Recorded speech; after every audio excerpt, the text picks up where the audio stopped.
Welcome to our channel. Today, we're diving into a topic that's both fascinating and important, the 7 signs of a covert narcissist. You know, those folks who might not fit the stereotypical image of a narcissist, but trust me, they're out there. We're going to break down these signs, have a few laughs along the way, because why not? And hopefully equip you with the knowledge to spot these sneaky narcissists. Because, let's be honest, life's too short to be stuck dealing with that kind of energy drain. So, grab your favorite beverage, get comfy, and let's unravel the mystery of the covert narcissist. Let's get straight to the point. Covert narcissists are incredibly sensitive to criticism. Even the tiniest, most well-intentioned suggestion can send them into a tailspin.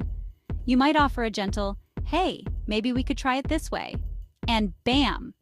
Suddenly they're the victim of a personal attack. It's like you just told them their favorite pair of socks is out of style. The drama. This hypersensitivity, it's about control. They use it to shut down conversations and avoid responsibility. It's like they're walking around with a giant "don't push" button on their foreheads. Consider it a red flag if someone turns into a delicate flower at the slightest hint of criticism. A big, waving neon red flag. Let's talk about passive aggression. We've all been there, right? That friend who forgets to RSVP, the coworker who spills coffee on your new shirt. With covert narcissists, passive aggression is an art form. They're the Picassos of backhanded compliments.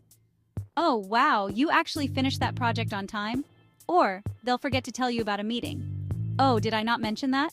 Yeah, right, you're being shady." Passive aggression makes you doubt yourself. You start to question your perceptions. Trust your gut, my friends. If it walks like a duck and acts passive-aggressively, it's probably a covert narcissist. Nobody wants to play emotional ping-pong with a narcissist. It's exhausting.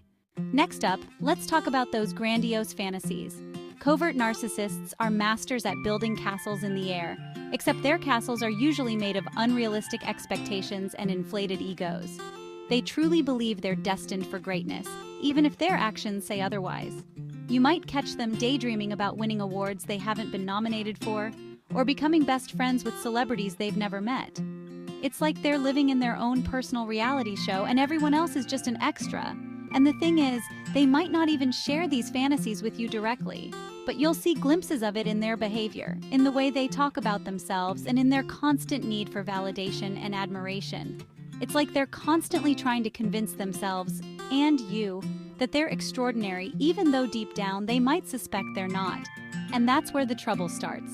Because when reality doesn't match up to their fantasies, well, let's just say it's not pretty. Okay, let's get real for a minute. One of the most telling signs of a covert narcissist is their complete and utter lack of empathy. And I'm not talking about just forgetting your birthday, although they might do that too. I'm talking about a fundamental inability to understand or share the feelings of others. It's like they're missing that little chip in their brain that says, "Hey, maybe that person is going through something tough right now." They just don't get it. And honestly, they probably don't care. You could be pouring your heart out to them about a major life crisis, and they'll find a way to turn the conversation back to themselves. "Oh, you think that's bad? You should hear what happened to me." It's like they see the world as one giant stage, and everyone else is just there to play a supporting role in their own personal drama.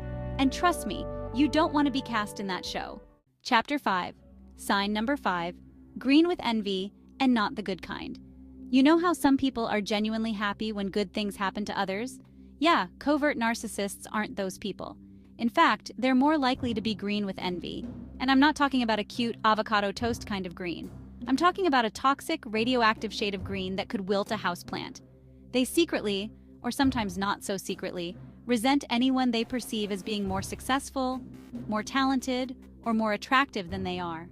And they'll find ways to undermine your achievements, downplay your successes, or even sabotage your efforts. It's like they have this internal scorecard, constantly comparing themselves to others.